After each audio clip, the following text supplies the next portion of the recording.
Hey, soul survivors, welcome to the channel. I have Bennett Schiller with us talking about psychedelics and how it's used in mental illness. So Bennett, can you go ahead and introduce yourself? Tell us a little bit about you. Yeah, so I'm Bennett Schiller. I'm related to, of course, the channel owner. And I'm currently in my senior year at a University of Wisconsin La Crosse, and I have always been interested in psychology and specifically psychedelic therapy for quite a few years now. And so in the last year or so, I've had the opportunity to kind of delve a little deeper into my interests, and I've been working under a professor at the university looking into kind of current perception and stigma of psychedelic therapy. How can we improve? How can we educate properly? And really, what is the next step in this process of therapy? And is this a viable kind of solution to some certain addictions or anxiety or depression? Much more of the bigger kind of ideas that we have going on in the mental world. That's awesome. I know a lot of people, like I'm not really into marijuana, things like that, but I know medicinally, it's really helped a lot of people with seizures, epilepsy. Hmm. Um, and how does psychedelics help somebody who's struggling with mental illness? So a big part of the problem is we don't entirely know why it is so helpful. We have kind of some ideas of why psychedelics work, and this is kind of the ways that it's impacting serotonin receptors. But the main thing that we don't understand is actually how psychedelics create these weird experiences and weird kind of changes in perception. So when you have that process that isn't really explained, but you also have these very dramatic shifts in kind of lifestyle changes or just views on choices that they'll make in the future. And then you have decreased in depressive symptoms or anxiety symptoms, or even full on addiction, that you have pretty serious addictions that these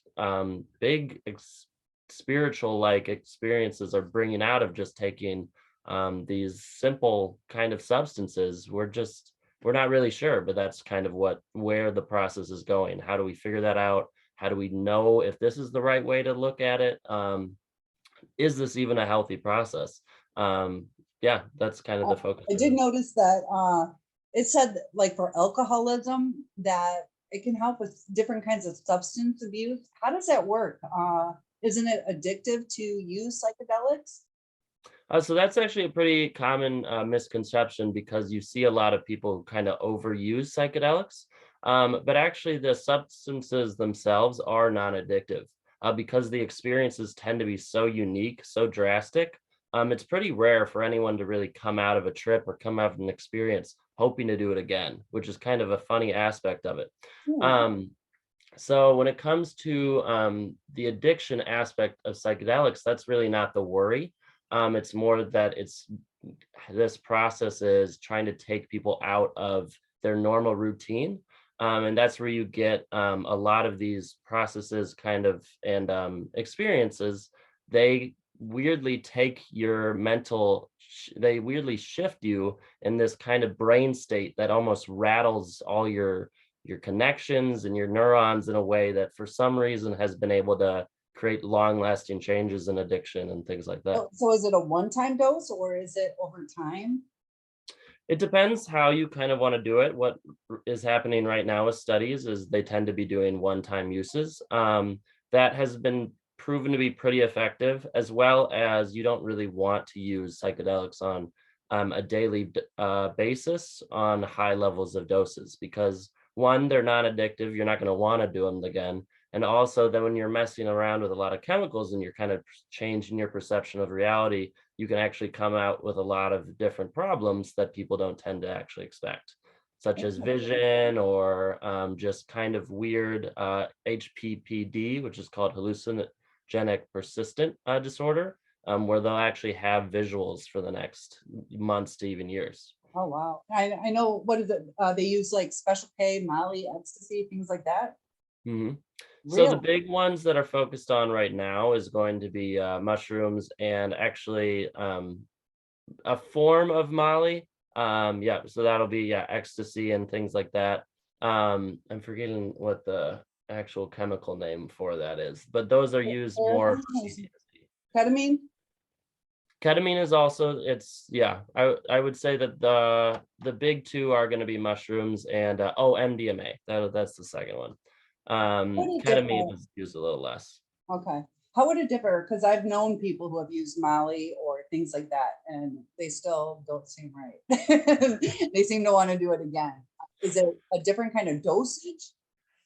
So, actually, in a lot of these psychedelic therapies, the dosage level between recreational and therapeutic use is pretty drastic. So, for example, a typical mushroom dose of someone using mushrooms Mhm. recreationally is anywhere from 1.5 to even up to 5 grams. And when you look in the therapeutic context, you're looking at maximum half a gram. So these Oh, dosages are drastically different.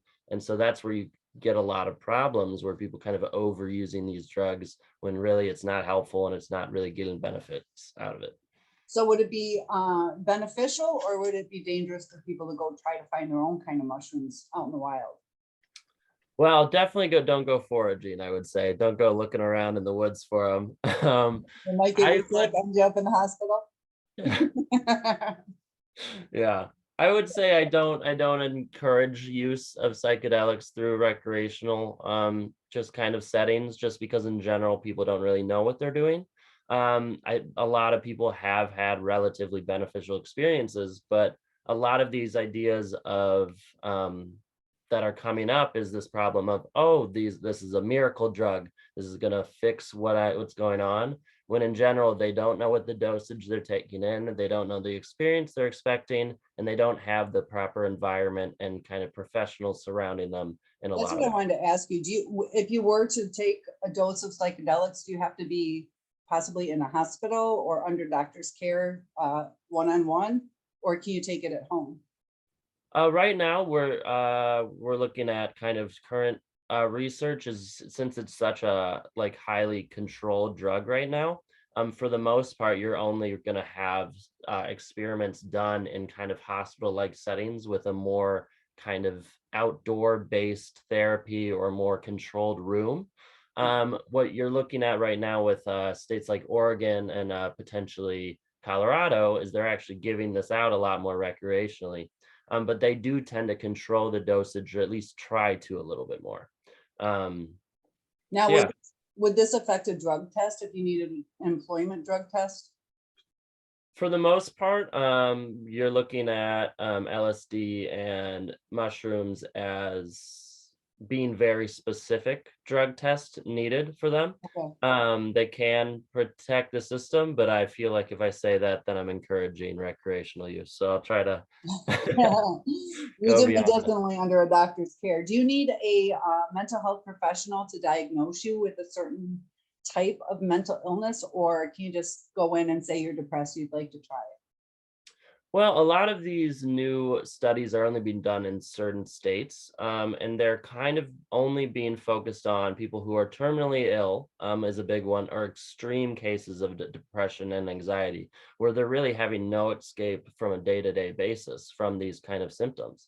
So it's still a new radical process. I hope that in the next 5, 10 years, we're going to see that they're becoming a lot more popular and that you're going to have clinics that are a lot more accessible, Right. but in general, that these are something that is also kind of going against the current psychiatric community and these ideas of antidepressants. So it could be a very long time before we see kind of these clinics having any sort of influence on the general communities. Yeah, I know they stopped doing, oh gosh, I think it was Special K back 87 or 70. And what do I want to say? Like you said with the cancer, it did say that the research I've done is they had, I believe, something like 97 suicide participants. They had a real high success rate. It was about 78 out of those had a decrease in that feeling of wanting to do that. There was a 6% increase from what my study saw, but is it effective for people struggling? I would say just based on the studies we have right now, they're extremely effective. They're by far more effective than anything we've seen so far. Um, but that is a problem because I think that you see you see people looking at as a miracle drug, and then that's where you get into the problems of recreational use. So what I say that because back in the 60s and 70s, where you're talking about, that's where you have this extreme popularity. So what Right. the community is kind of trying to do right now is they're trying to be like, all right, we had this solution and we kind of ruined it up for a little bit. You know, we ruined it in the 60s and 70s. We saw this as this amazing thing that's going to solve all our problems. We're going to be happy all the time. And then you kind of have a collapse. You have this anti-drug war that has Right. been going on in America for so long. And right now we're trying to keep it as much in control as we can without kind of overemphasizing the benefits. There are negatives that come with every single thing, but right now, this is still the most effective solution that we have for a lot of these problems like depression, anxiety, or PTSD. So we're really trying to just progress in a scientific and a medical kind of landscape that doesn't see this as this is effective. This is what's going to do you want it to. So I think that's important to keep in mind. Definitely. What about contraindications or any adverse side effects? Yeah, so as I talked about earlier, there's the HPPD, which is where you're going to have some lingering effects of visuals. You're never really going to see much problem with that when you're doing these low doses like you're going to see in therapeutic settings. It's going to be very rare or totally non-existent. It's more about those higher doses where you're going to see a lot of those problems. Beyond that, you can have a little bit of kind of dissociation with reality that comes with these experiences. And in general, you might kind of have a sort of mountaintop experience where you have this huge high, and you're seeing this as kind of an experience that's changed you, and this is going to solve a lot of your issues. And while there might be long-lasting uh, cases where people do very well for a long time, some people might expect more from this and kind of have that. And finally, you're going to have people who have a history of bipolar or a history of schizophrenia in their family, or if they are either of those, you're going to have huge issues where you're having a lot of these kind of with bipolar. The big one is they kind of are used to experiences with this. So in some cases of bipolar, it actually can be somewhat addictive. Okay. Um, Now, which I is did some, see it wasn't recommended for schizophrenics, correct? yeah, Right. yeah. Now, I know with like special K, it can cause confusion, possible memory loss, and that can lead to sometimes like adult vulnerability. Um, would that, and the other question I have is if you were traumatized in some way, would that bring during your trip or whatever you call it, would that bring back bad memories and cause trauma on top of the trauma you've already had? So that's going to be coming in a lot of situations where you don't have trained professionals. So actually bad trips are more common than people kind of think. There tend to be around 10-15% of cases that you'll have bad trips, and that can increase kind of exponentially when you do recreational and you do these high level doses. The point of a lot of this therapy, though, is actually in some ways, if you're working on, say, a traumatic experience, it's not even a bad idea to kind of bring that, to work through that, but to have someone there to talk through what your experience is. And your brain, if it reverts to those experiences, they're able to kind of make new connections and kind of understand a lot of your past and hopefully work through it, which is kind of what a therapeutic psychedelics are looking to do. So it's kind of working through it rather than seeing it as a horrible thing to re-experience. Yeah, it seems that you're able to repattern things in your mind and Mhm. address things. It's almost like you hear about people end of life experiences or near death experiences, and they have a whole new appreciation for life. Is it something like that where it's just a powerful experience that it gets you to reflect on things, Mhm. kind of opens your mind to allow yourself to work through some of your issues and to change some of your actions? Mhm. Well, there's two really interesting points that come in the kind of neurological side of things. And the first one is you're going to see extreme activity over all your brain. So these connections are being made way, way faster than you'll ever see before. And actually, you're in a way, scientists view it as kind of reverting back to an almost childlike level of perception of reality. So you're moving so much faster, your brain is working at such a faster pace. Um, and old connections that have been kind of wired in for 10, 15 years of you growing up, those are suddenly kind of breaking down, and you're actually making new connections and just deconstructing and repairing things in ways that you aren't able to do in a normal perception of reality. So does it cause any memory loss? For the ketamine, I'm not entirely sure. That's not more my Well, area there tends to might be be. like a day or two that you blank out, but I'm talking long-term memory loss. I couldn't say for sure. I would assume those tend to be on higher dosages. I personally haven't heard many cases of that with ketamine. But with kind of all drugs, we don't really know exactly what's going on. So I don't know what causes that. I don't know what really affects that. I would say that's kind of like one of the rarer symptoms that you'll see, like with people actually having pretty traumatic trips, which is what we're trying to remove and stuff like that. And do you know where this is approved? I know, is it all over certain nations, or is it still in the process of being approved? Is it experimental? Mhm. So right now, the big two states that are kind of working towards it and at least have decriminalized it is going to be Colorado and Washington. I know that there's other states in the process of at least doing research on it. Those are the big two kind of forefront runners for states that are really working towards making this a reality. And I think that's kind of, they've gone along the same line because you know Colorado very well for its weed usage Right. that's coming in. Also Um, Oregon. yeah, and Oregon as well. That's why everybody's moving out there. Yeah. Now, how do people take them? Is it they eat it, they ingest it, they inject it, they smoke it? A lot of the ways of kind of drugs being taken tends to be in kind of a crushed up pill form, at least therapeutically. Otherwise, they're pretty common around the US. Just you'll actually find them in a lot of backwoods. No one will just know how to find them. But they're relatively easy to grow, so some people will do that and they'll just tend to eat them. No form of injection is really too common. Sometimes you can do a liquid form or a shake. Those are also relatively common. Okay. That's more along recreational lines, though.